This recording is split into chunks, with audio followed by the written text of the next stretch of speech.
events started to unfold in Bangladesh. High-ranking officers of the military intelligence, known as DGFI, called up the chairman, vice chairman, and managing director of Islami Bank Bangladesh Limited, the country's largest private bank. Soon, all three of them were picked up from their houses by the armed DGFI convoy and brought to Dhaka cantonment. Surrounded by armed military personnel, the bankers were presented with resignation letters. They were asked to sign them. They were told it was a direct order from the Prime Minister, which they could not refuse. Many people in Bangladesh picked up by the DGFI never returned home. They disappeared forever. So, the bankers had no choice. A few hours later, a closed-door meeting of the bank's board of directors took place at Radisson Blu, Dhaka Water Garden, a military-owned five-star hotel. Existing directors of the bank were replaced with new ones under the direct supervision of the DGFI operatives. One of Hasina's oligarchs and cronies, S. Alam, became the bank's new owner. Shahabuddin Chupu, earlier appointed as a member of the Anti-Corruption Commission, orchestrated the whole process. Chupu, a highly corrupt official, was further rewarded by being appointed as the president of Bangladesh in 2023. This is how the Bangladeshi government, led by Prime Minister Sheikh Hasina, operates like a mafia by using state machinery. Hasina and her people forcibly seized control of 6 more private banks in the following years. They are Bangladesh Commerce Bank, Al Arafa Islami Bank, First Security Islami Bank, Union Bank, Global Islami Bank, Social Islami Bank. The corruption of Bangladesh has escalated beyond the petty corruption common in developing countries. It reached the level of grand corruption, combined with systematic and well-organized abuse of power and gross human rights violations. The current illegitimate Prime Minister of Bangladesh, Sheikh Hasina, has established multiple kleptocratic mafia networks involving military intelligence, DGFI, police, RAB, civil bureaucracy, crony capitalists, and her family members. In order to enjoy impunity, Sheikh Hasina has seized absolute control of the judiciary, curbed media and free speech, dismantled the parliamentary process, and systematically eroded all democratic institutions. This level of corruption is unprecedented in Bangladesh's recent history. It is only comparable to the corruption between 1972 and 1975, during the rule of Sheikh Mujib, father of Sheikh Hasina. The grand corruption of that time is well documented in global media, including the Far Eastern Economic Review, Washington Post, The Guardian, The Financial Times, Daily Telegraph, and so on. In January 2009, Sheikh Hasina became the Prime Minister of Bangladesh through secret negotiations between the then military-backed unelected government and the hegemonic power India. Since then, she's clung to power through rigged elections, extrajudicial killings, enforced disappearances, and blatant use of the judiciary and administration. Due to her government's widespread corruption, Bangladesh's foreign debt skyrocketed to $99 billion by June 2023, which is a massive 322% increase from the $23.5 billion in June 2009 when she took control. Corruption and thievery lie at the heart of her authoritarian and fascist rule, hidden behind a false narrative of national development. This has led to high inflation and a silent famine in Bangladesh.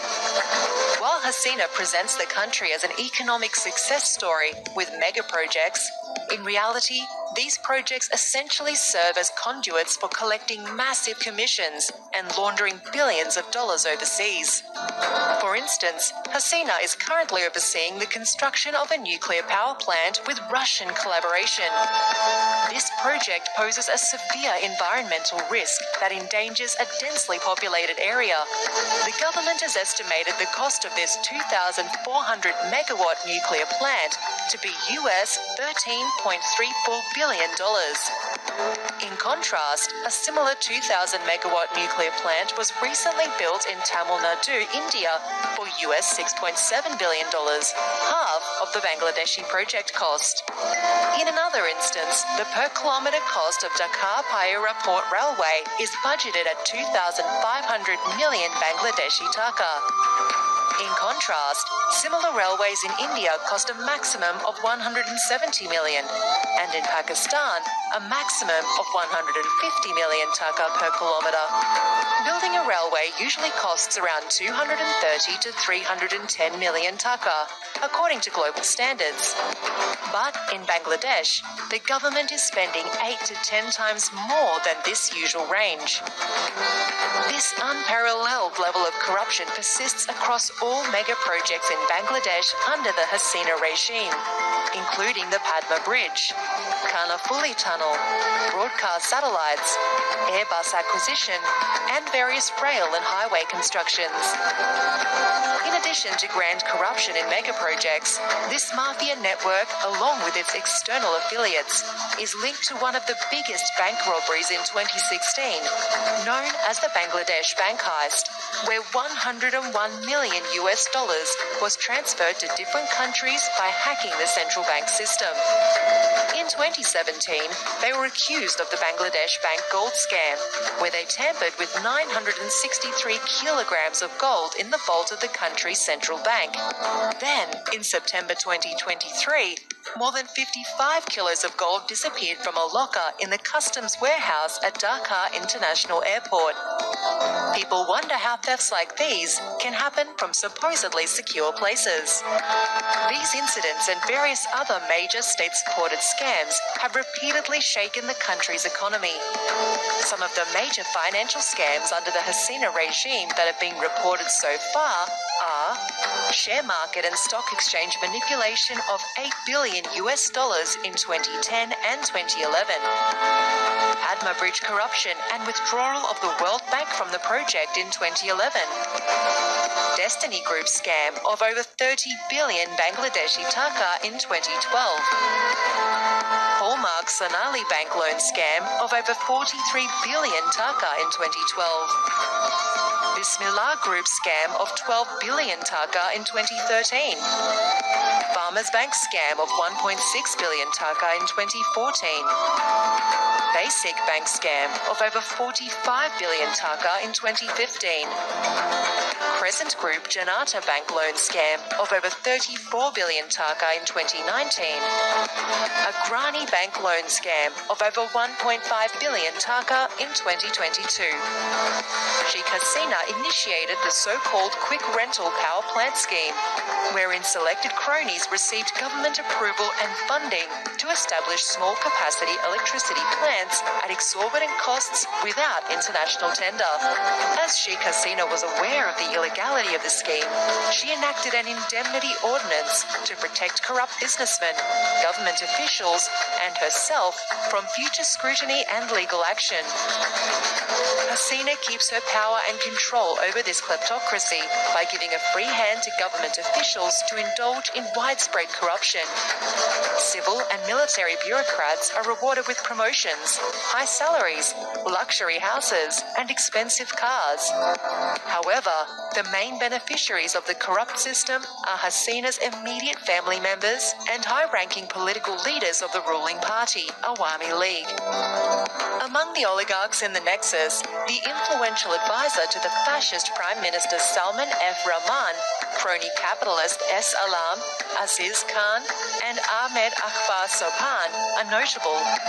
Notorious business corporations like the Beximco, Bashuntara, Hamim, Sumit, S. Alam, Meghna, and Mohammadi groups are integral to this corruption network. Sheikh Hasina runs her family like a mafia queen. Her son, Sajib Wajed Joy, daughter, Saima Wajed Patul, sister Sheikh Rehana, and nephew, Redwan Bobi Mujib, are important linchpins in the network to plunder national wealth.